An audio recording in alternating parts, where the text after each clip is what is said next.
Hi guys, so today I wanted to do a video on how God sees us. So I think this is a really important topic because I think when it comes to how we approach God and how we think He sees us, I think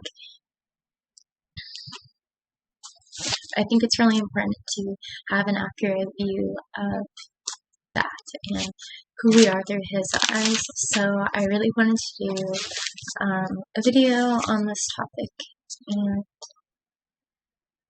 I really hope it can just renew your mind in the truth of everything it means to the Lord, the truth of how He sees you. Because I think that's a really powerful thing when we can really take it in. And it does take time, especially if you've learned to see yourself in a certain way, or you've had words said to you, or you have thought the Lord sees you in a certain way for so long. But what I think is really amazing about God's Word is our minds can be renewed in His truth, and His Word is living and active, and it's really powerful when we take in His Word, when we feed our minds with His truth. So,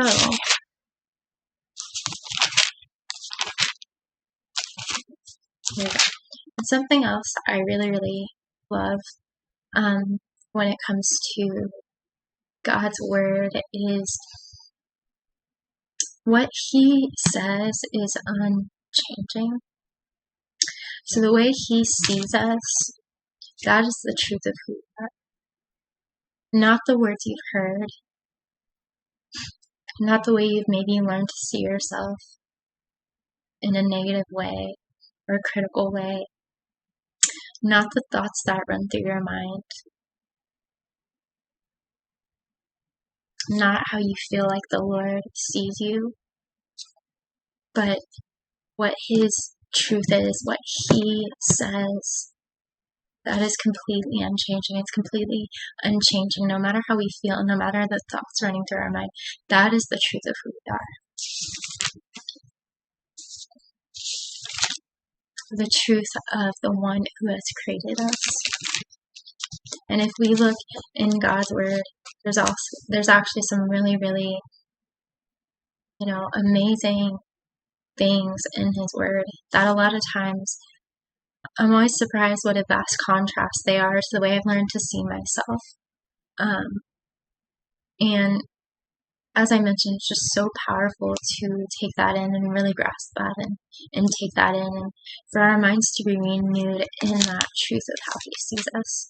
But I just wanted to make that comment that I think it's really amazing that no matter how you feel about yourself, no matter what thoughts are running through your mind, the truth of who He says we are, who we are through His Word,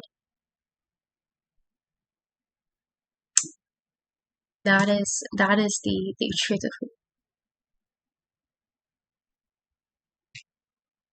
That is completely unchanging. And I think about sometimes, all the times in my life where I've learned to see myself in a certain, and I've carried words that I've heard in my life or things that I've questioned about myself, and I carry them around. What I find really interesting is, I carry these words around, believing them or questioning them, and yet they were never the truth, and they will never be the truth. So I always think in my life, this idea of when it comes to those things, and when it comes to the way I've learned to see myself, am I going to carry all those words the rest of my life? Or am I going to really take in what God says and the truth of who you really are? And I might have mentioned this already, but it can take time for our minds to be renewed in that. But what I think is the most amazing thing is our minds can be renewed in His truth, in His word. And I think it's so very powerful in our lives.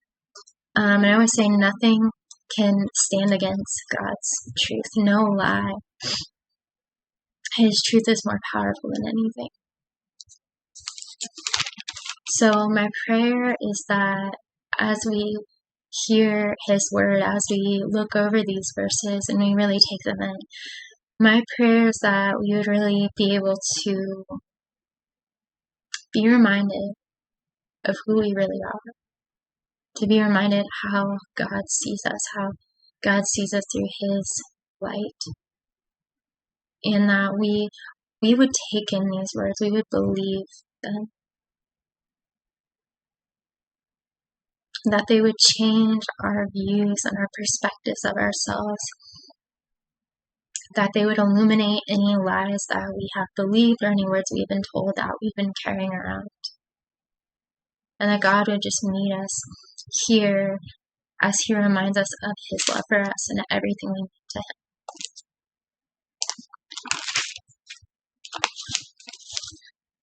So the very first verse that I'm going to go ahead and point out is in Genesis. So we see in the book of Genesis, in verse 26, talking about the creation of man, God said, "Let us make man in our image after our likeness." So we know that we are made in God's image.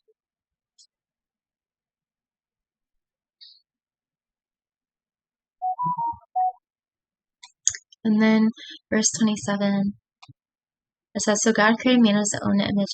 In the image of God created He him, male and female created He them." So we see right off the bat, we are made in God's image as humans.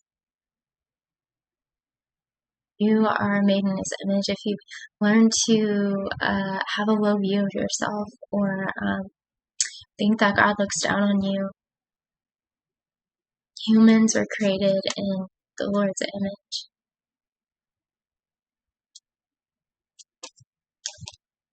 And then I'm going to go ahead and go down into verse 31. So right after the giving of food and God explaining the food for Adam to eat, it said, "And God saw everything that He had made, and behold, it was very good. And the evening and the morning were the sixth day."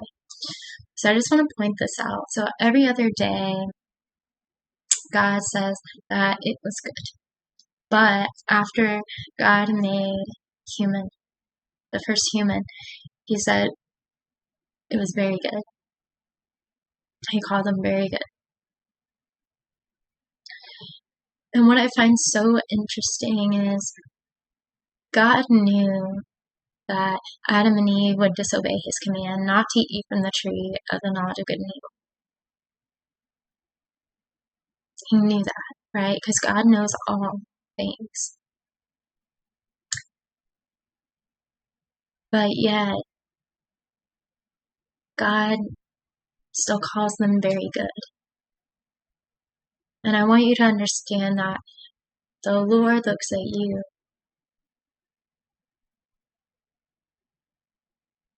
No matter what you've done, no matter what mistakes you've made in your life, no matter what regrets you carry, no matter how you've learned to see yourself, no matter what words have been said to you,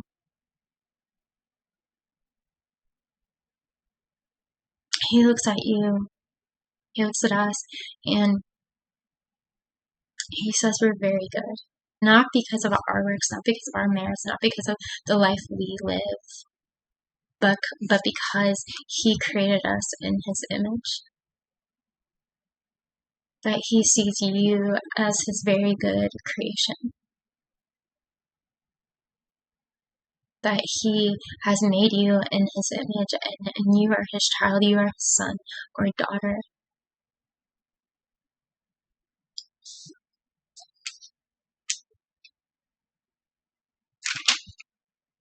For anyone that has felt like they could never see themselves in that way, they could never see themselves as good, or they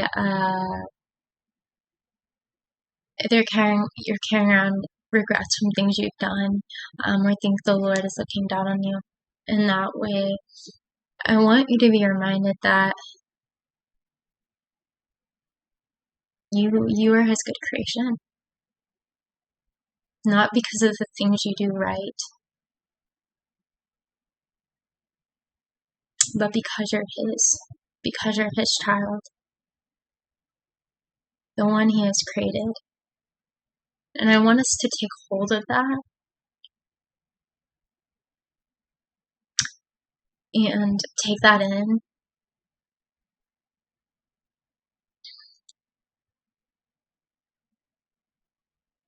And know that the Lord sees us in that way. Sees us as good. Because we're His child. Not because of our works, not because of what we've done, but because we're His. And I mention this because, particularly with OCD, I know there's a huge moralistic component to it. I don't know about anyone else, but for me, for many years, I really struggled with feeling like I was a horrible person. And if I didn't do everything perfectly right, or as close to perfect as I could, I felt like I just fell so short of where I was supposed to be, especially within a Christian sense. And I thought for so long that God saw me in that way too. And to be honest, I could not ever really stop thinking of myself in that way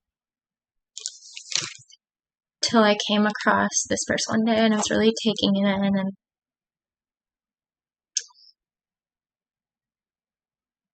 thinking about it, reflecting on it. And Adam and Eve literally disobeyed God's command, right? They fell into sin. They changed the entire course of humanity. But God knew that, and He still called them His very good creation. And I want you to take that in if you feel like that, because I know with OCD, when we struggle with different things, particularly within a religious sense or a moralistic sense, and our mind can take them to extremes and make us feel like we have to be perfect, it can make us feel like God doesn't see us in that way, that God sees us the way that our mind is trying to tell us we are seen or who we are. But this is what His Word says. His Word says that Adam and Eve are very good. That He made humans in His image, and He saw all that He had made, and it was very good. So I want you, if you struggle in that way, like I have, I want you to just take that in. That the Lord would renew your mind, and that you would see yourself in that way, that you would see yourself as His good creation.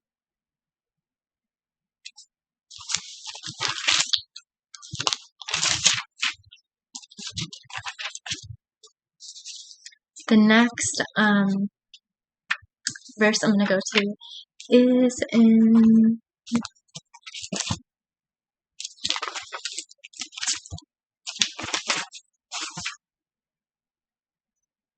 the book of Psalms, and it's Psalm 139.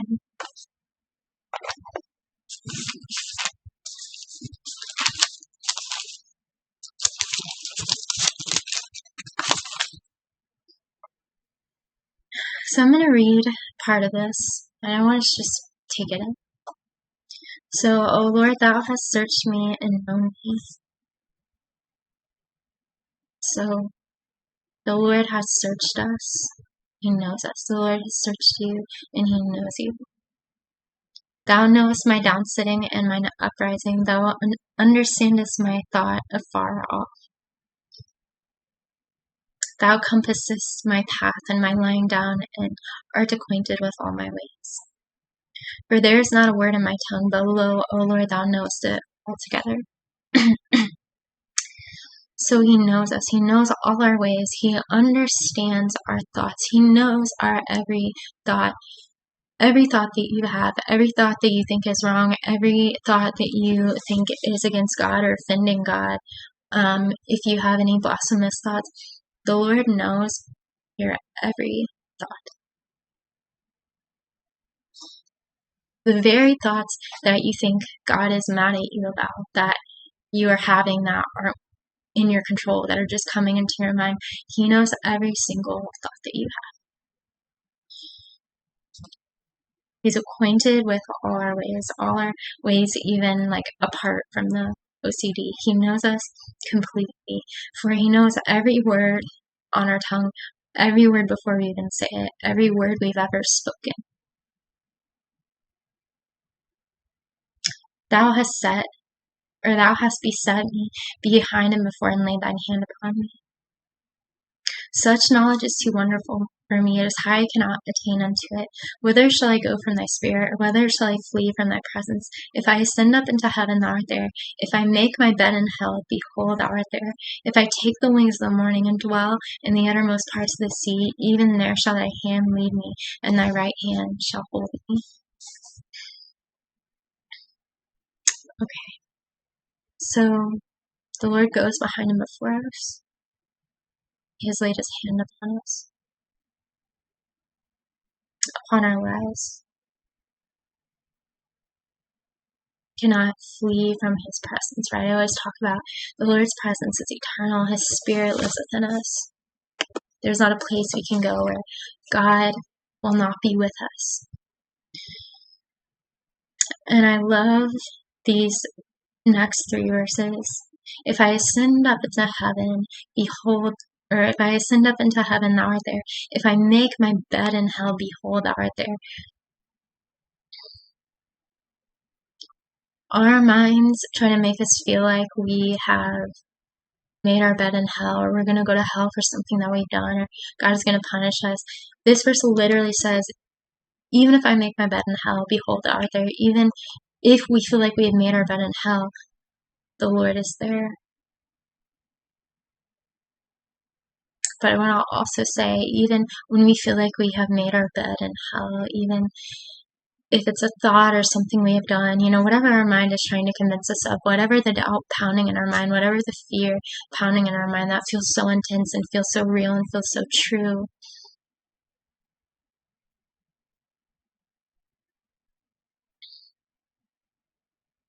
He died for every sin.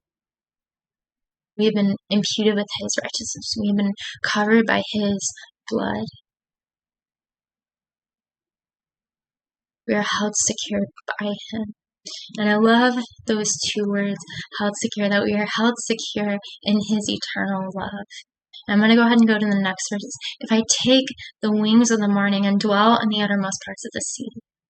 So if I take the wings of the morning, and even when I feel like I'm dwelling in the uttermost parts of the sea, even when I feel like I am drowning, even when I feel like I'm struggling in this life, I feel like I'm going under, I feel like I'm trying to just keep my head above water. Even if I feel like I'm sinking to the bottom of a sea and what I'm going through in my life, even if I can't see anything, even if everything is completely unknown, even there shall thy hand lead me and thy right hand shall hold me. And I love that because no matter what we're going through in this life, no matter what it may feel like, even there, His hand will lead us and His right hand shall hold us. And I want you to just think about that for a second, that we are held secure in His eternal love. I talk all the time about how the Lord, how He is the one that keeps us in salvation. I talk about how we are held secure by Him in His inseparable love, grace, and mercy all the days of our life. And I want us to just be reminded of that no matter what you're going through. No matter what your mind is trying to tell you, no matter what doubt may be pounding through it, that we are held secure forever in His eternal love.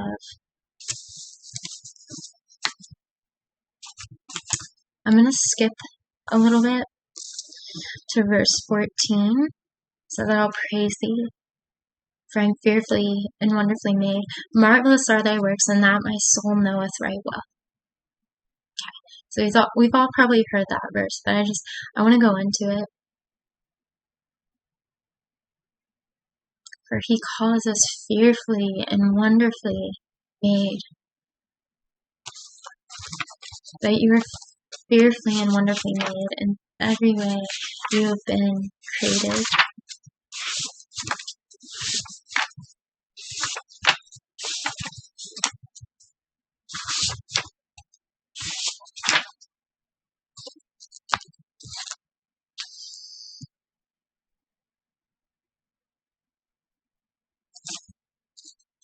You're fearfully and wonderfully made, and no part of you is a mistake. I want to say that again. No part of you is a mistake. No part of your story, no part of any part of you, no part of your personality, the way that you were made, no part of you is a mistake.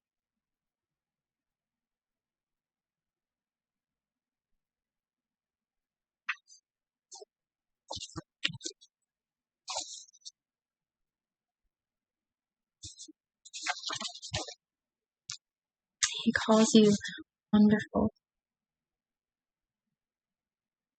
fearfully and wonderfully made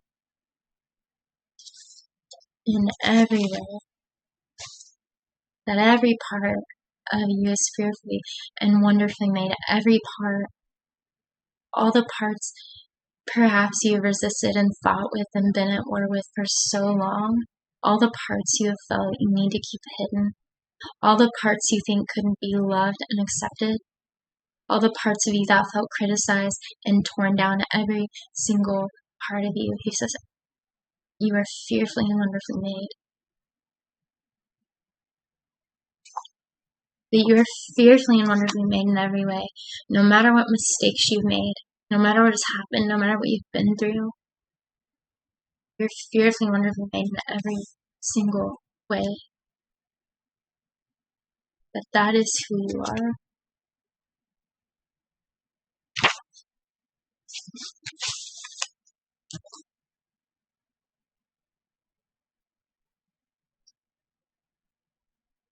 That He loves you just as you are, and that you're loved just as you are.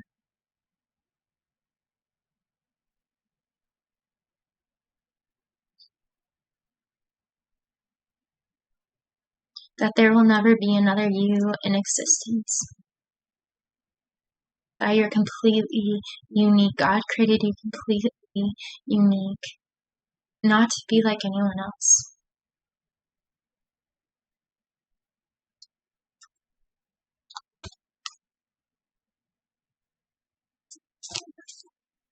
That He is at peace with you.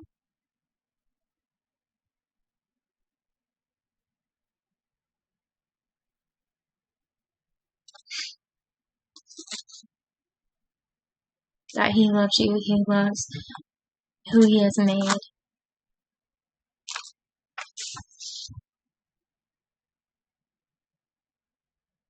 That He thinks highly of you. And that has been the truth the whole time. Okay. So the next verse that I'm going to go into is from Psalm 18, verse 19.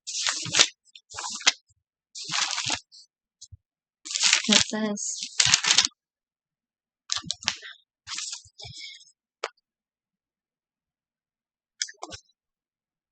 He brought me forth also into a large place. He delivered me because He delighted And I want you to understand when the Lord looks at you, He delights in you. And we're going to go ahead and look at verse 16. It says, He sent from above, He took me, He drew me out of many waters. So we're reminded when it comes to salvation and how the Lord has redeemed us, how He has saved us, how He delivered us. And I want you to understand verse 19, that He delights in you. He delights in us. That when the Lord thinks of you, His delight, your child, son, or daughter.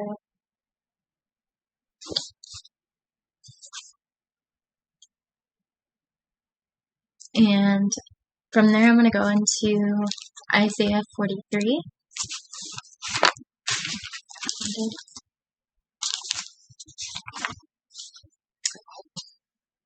So this is Isaiah 43:1, and then I'm going to go ahead and verse 4. But now thus saith the Lord that created thee, O Jacob, and he that formed thee, O Israel. Fear not, for I redeem thee, I have called thee by name, thou art mine. He has redeemed you. He has called you by name, you are His forever. And then verse 4, Since thou wast precious in my sight, thou hast been honorable, and I love thee. Therefore will I give men for thee and people for thy life. So, I love this verse so much, and I'm sure I've mentioned it in another video, but it doesn't say because we have done certain things we have been honorable. It simply says, Since thou wast precious in my sight, thou hast been honorable, and I love thee. I want you to understand that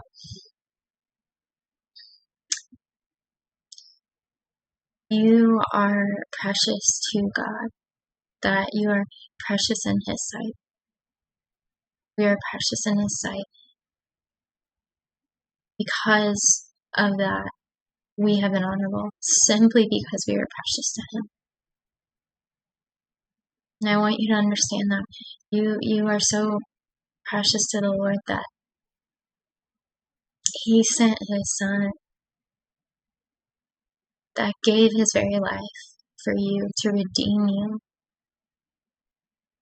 He offers us the free gift of salvation out of His love for you. That's how precious you are to Him. So that when you come to God, know that you are precious in His sight.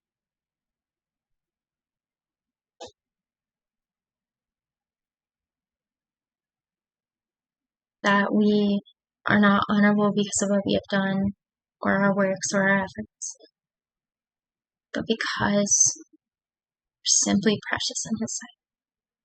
He loves us.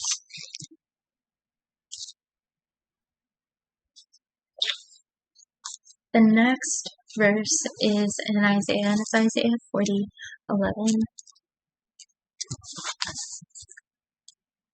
He tends His flock like a shepherd. He gathers the lambs in His arms and carries them close to His heart. He gently leads those that have. So we are the Lord's flock, right? And I love that imagery so much. He gathers the lambs in His arms and carries them close to His heart. I love that imagery so much that He carries us in His arms and close to His heart.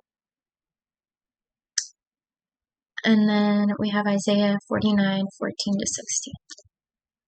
But Zion said, The Lord hath forsaken me, and my Lord hath forgotten. Can a woman forget her sucking child, that she should not have compassion on the son of her womb? Yea, they may forget, yet will I not forget thee. Behold, I have graven thee upon the palms of my hands. Thy walls are continually before me.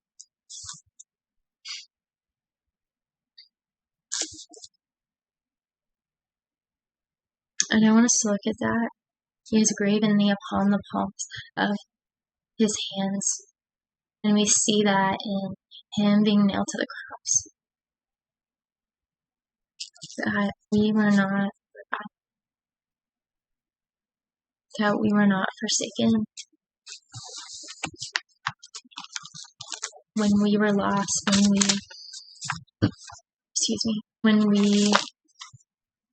were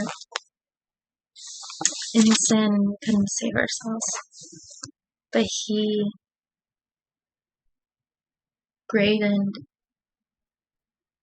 has graven us upon the palms of his hands. He thought of us as he was hanging on the cross. And I want to share with you kind of another insight that came to mind.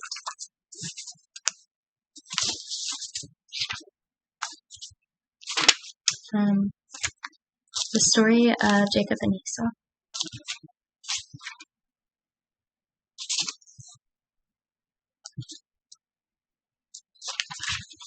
Now I want to make it clear that this verse, or this story in the Bible, Jacob and Esau, it's a contrast between, it says Jacob receives the blessing. So it's ultimately this spiritual contrast of Jacob receiving his father's blessing. And then Esau is trying to work for the blessing. So we actually see this common theme throughout the Bible. It's reoccurring throughout the Bible. We see this contrast of working versus receiving all throughout the Bible.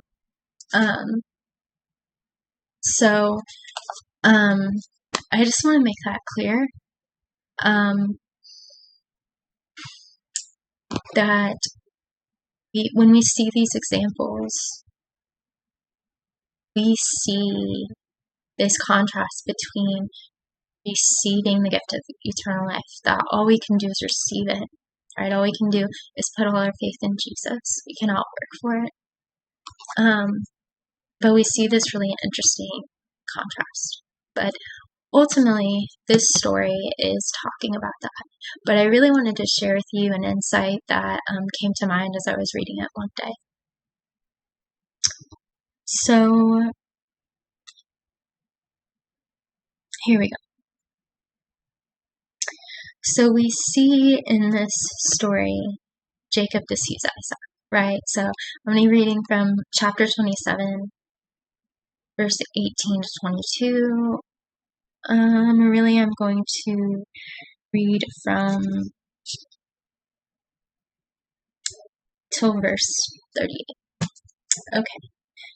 And he came unto his father and said, My father. And he said, Here am I, who art thou, my son? And Jacob said unto his father, I am Esau, thy firstborn. One thing I want to point out real quick, because there's a ton of symbolism in here, talking about Esau being his firstborn son. So again, we see that symbolism and that foreshadowing of Jesus, God's only begotten son, who would die on the cross for our sins. But let me go ahead and continue reading. I have done according as thou badest me. Arise, I pray thee, sit and eat of my venison, that thy soul may bless me.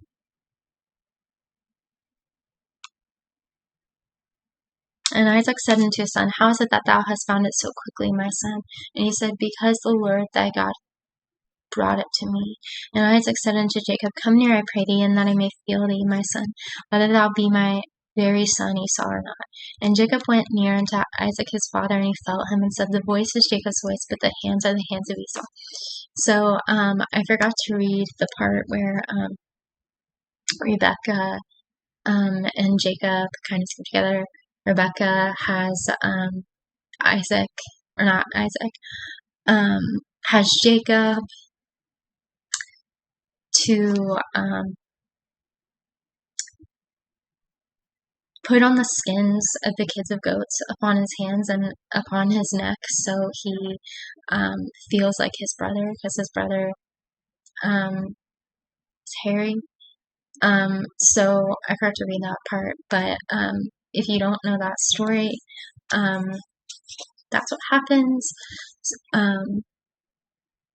So then we'll go ahead and continue on. So Jacob receives the blessing, and you discern him not, because his hands were hairy as his brother Esau's hands, so he blessed him. And he said, Art thou my very son Esau? And he said, I am.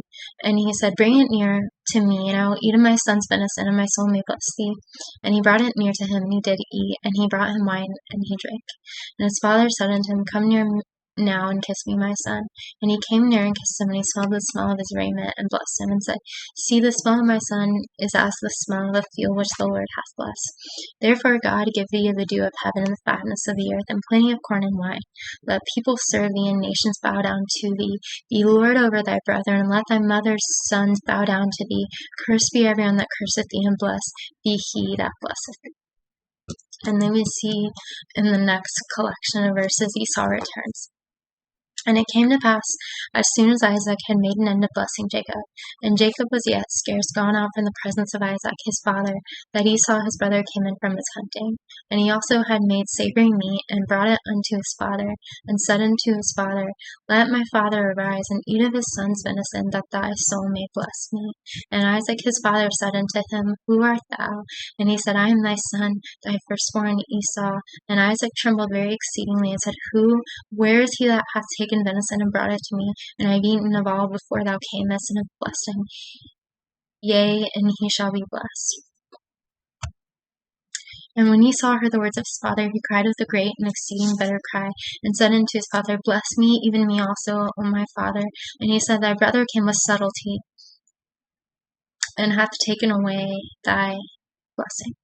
And he said, Is not he rightly named Jacob? For he hath supplanted me these 2 times. He took away my birthright, and behold, now he hath taken away my blessing. And he said, Hast thou not reserved a blessing for me? And Isaac answered and said unto Esau, Behold, I have made him thy lord, and all his brethren have I given to him for servants, and with corn and with wine have I sustained him. And what shall I do now unto thee, my son? And Esau said unto his father, Hast thou but one blessing, my father? Bless me, even me also, my father. And Esau lifted up his voice and wept. Okay, so a lot of words. So I wanted to share this example. One, yes, we see in this story, it is a contrast between working versus receiving. Particularly, it talks about Jacob receives the blessing. So he receives the blessing. Esau was working in the field, I believe it says, or hunting. So it's showing a contrast between, like I said, working and receiving, right? So Jacob receives the blessing. And as I mentioned, this is a common theme all throughout the Bible. We see this contrast of working versus receiving. And I just mentioned this just because I know so many people can make salvation seem like you add works onto it, but if we actually look at the Bible, even just through these stories, let alone all the stories throughout the Bible, and we see this contrast of working versus receiving, we will see that salvation, it is a free gift we receive. We cannot work for. We put all our faith in Jesus and we are saved. But that's what these stories are referring to. So I just wanted to remind in that way. But I also wanted to say, as I was reading this story, I kind of came across these thoughts that came to mind. And I talked about how the enemy and other teachings try to take away our inheritance. So I want you to look. Esau talks about, thy brother came with subtlety. Where else do we see the word subtlety? It talks about, no, the serpent was more subtle in the book of Genesis. So the enemy and other teachings try to take away our inheritance and blessing from God. But I said that unlike the favoritism of humans, God has reserved it for us out of his love. So I just want to break this down. I don't know what you have been through in your life. By reading this story, as I was reading it, I'm just reading Esau begging for a blessing and crying. I see 2 things, right? I see this contrast versus working and receiving, right? So Jacob received the blessing. But when I read this story, I also look at Esau weeping and asking his father, Hast thou but one blessing for me? Has thou not reserved a blessing for me? And I read this story, and of course I see the spiritual symbolism within it, right? When it comes to the Father. But I also read this story, and I see Esau and his father, and kind of the human perspective of it, right?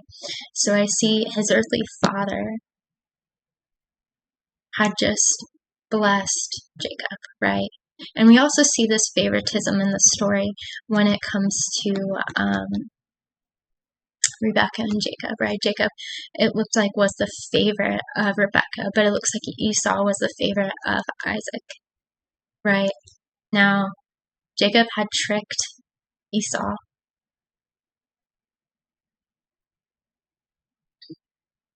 So Jacob ended up receiving the blessing, right? Esau was working in the field. But when I read this story, it reminds me of the favoritism of humans. I find this story so interesting because this is Esau's father, but yet he didn't have a blessing for his other son. But what I find amazing about this story is, even though in this sense Esau's father didn't have a blessing for him, didn't have an earthly blessing for him, essentially, that when other people go through this in life, or perhaps they don't have the best family relationships, or perhaps they felt forgotten by family or people in their life. His very father didn't have a blessing for him. But I look at this story too, and I see that God had already prepared an inheritance. And I am reminded of this when it comes to our earthly lives. If you have ever felt treated poorly by people, if you don't have the best relationship with your family, if you felt forgotten by your family, if you felt like you weren't cared about, that God thought of you. God thought of you before you even came into existence, before you even came into this world, and He prepared an inheritance for you. You may feel forgotten by people in your life, or maybe by family. I don't know what you've been through, but God is not forgotten about you. God thought of you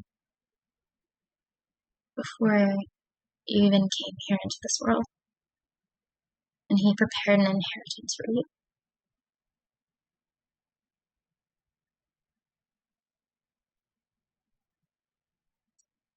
Okay, so I didn't mean to go off on that tangent, but I just felt led to start kind of talking about that and going into that. But for anyone that is going through anything right now, for anyone that has felt forgotten by people in their life or family, or feel like they were not looked highly upon, felt like they were not cared about. Again, I don't know what you've been through, so I don't know if you've been through this or not, but for anyone that has gone through that, I want you to be reminded that, as I've mentioned, God has not forgotten you, that you were on God's mind before you even came into the world, that you were on God's mind thousands of years ago when Jesus died at Calvary. I want you to be reminded that the Lord has prepared an inheritance for you.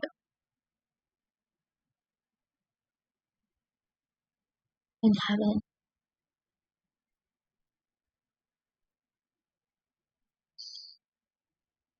That you are not forgotten. That you are on the Lord's mind. that He thinks of you.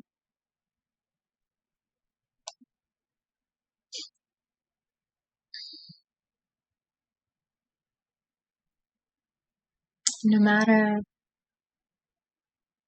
who you felt has forgotten. No matter how people may have treated you on this earth, the Lord thought of you. The Lord prepared an inheritance for you, having a home in heaven for you.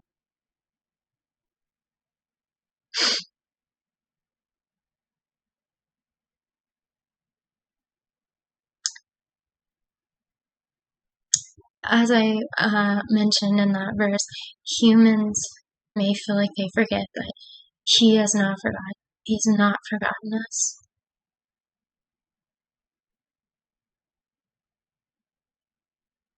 And I also want you to be reminded that not only are you on His mind and has He prepared a heavenly inheritance for you, but whatever you're walking through in this life, He has not forgotten.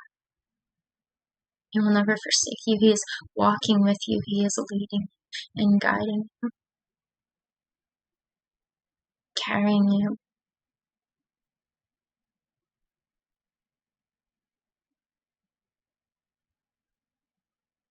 Through everything. That He's not stopped working and that He has not left your side.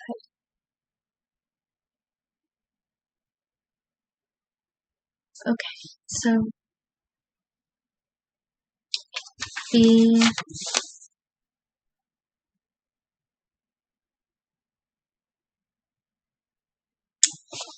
last verse that I'm going to go ahead and share with you, because this video is getting a lot longer than I thought it would be, is from Luke 12:32.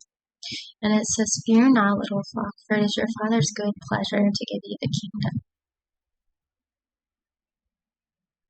And I really love this verse.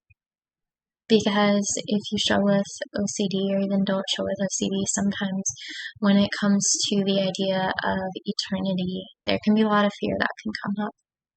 And we can wonder, are we going to go to heaven? What's going to happen? And I love this verse. Because it says, "Fear not." Don't be afraid. God, it's God's good pleasure to give us the kingdom. Right? Like I just said, the Lord prepared an eternal home for us. Not just that, but it's His good pleasure to give us the kingdom. To bring us to heaven, to bring us home, to be with Him forever. So, I'm going to go ahead and continue this video with the kind of last couple verses I wanted to do. But I just wanted to share these with you because they've been really huge in my own walk with God and kind of moving past some of the struggles that I've dealt with OCD.